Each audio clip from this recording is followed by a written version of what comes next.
shirkani wuxuu ahaa shirkii geedi socodka deyn cafista ee aan usbuuc walba mar aan qabsano halka wasaaradda ku qabsano shirkaas oo loogu diyaar garoobayo shirarka kale ee waaweyn ee soo socda waxa weeye shir aan ku lafagurno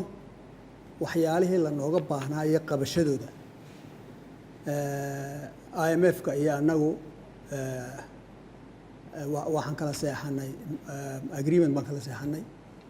waxaa ku jira inaad qabataan intaasoo arrimood oo mid waliba meel ku eg yahay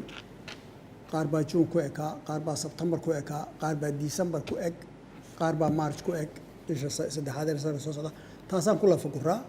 taas shirkaas oo toddobaadkiiba maalinta Isniinta 9 aan qabsano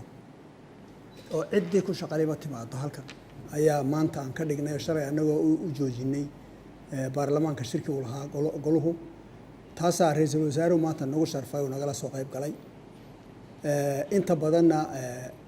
uu nagala soo qayb galay ra'iisul wasaaruhu marba buu isagu noo jeer garay maanta isaga noo gudoominayay waxaan isku taagnay markaa arrin walba looga baahan yahay halkaan marayno ayaan isku taagnay iyo wixii ra'iisul wasaaraha iyo dawladda aan uga baahannahay ra'iisul wasaaraha iyo madaxweynaha iyo wasaaradaha kale waxaan uga baahannahay ayaan farta u saaraa marka taasaan ka shaqaynaynay inta badan geedi socodkaas si fiican buu socdaa laakiin waxyaalo waxa jira weli inaan ka sii shaqayno loo baahan yahay waqtigeeduna waxa weeye December shir weyn baa la gelayaa oo lagu gelayaa Nairobi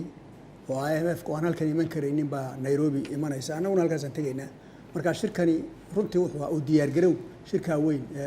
December la gelayo iyo tubtii sidaan ugu socono deyn cafiska ayuu ahaa